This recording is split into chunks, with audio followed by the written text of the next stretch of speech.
I'll have to tell you that the end of the biblical story is where the devil loves to create confusion, particularly because the end of the biblical story has Jesus ruling with the saints. And we'll do much more with this in weeks to come. But Daniel 7:27 is a fascinating verse. Daniel 7 speaks of the time coming when the saints receive the kingdom. And you remember the text in Matthew in Luke 12:32, where Jesus also said, "Don't be scared, little flock.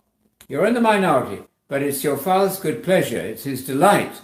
What he wants to do is to give you the kingdom." What? Little old me, the kingdom? Yes, you. That's what he intended at the beginning, you see. Adam was to be the image of God, not just made in the image of God. The Hebrew text really says there, you, Adam, are the image of God. You are as the image of God. You represent God, every human being.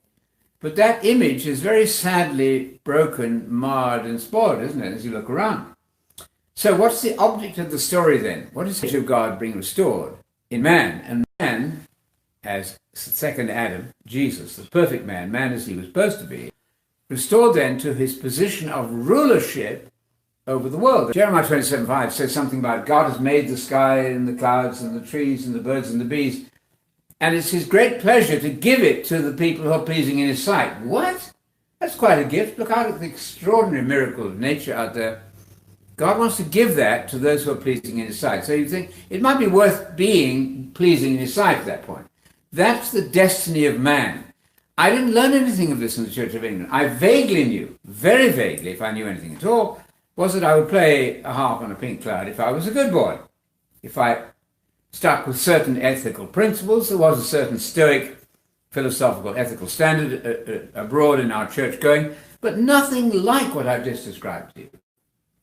So Daniel 7:27, there's a little mistranslation there. I'll help you with the Aramaic. That section of Daniel is actually in Aramaic rather than Hebrew. It's just a part of Daniel. And it says, the time is coming when all nations and kingdoms and languages, all peoples on the earth are going to have to serve and obey the saints, the people of God. Oh, they're going to obey God. We know that. Yes, we know that too. They're going to have to serve and obey the saints. What? You're going to be able to tell that man who's trying to build a tank to kill his neighbor, don't do that, or you're dead. We need justice, do we not?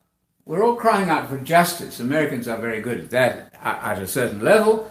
We all sense that people who go wrong, are crooks, who are lying, need to be brought to justice. That's clear. Well, you're going to have a hand in that. So that's the point of your life now. God, as I understand it, by the parable of the sower, is sowing the seeds of immortality. You know, we buy seeds to grow tomatoes and all that good stuff. But what about a seed which produces immortality? That sounds interesting to me.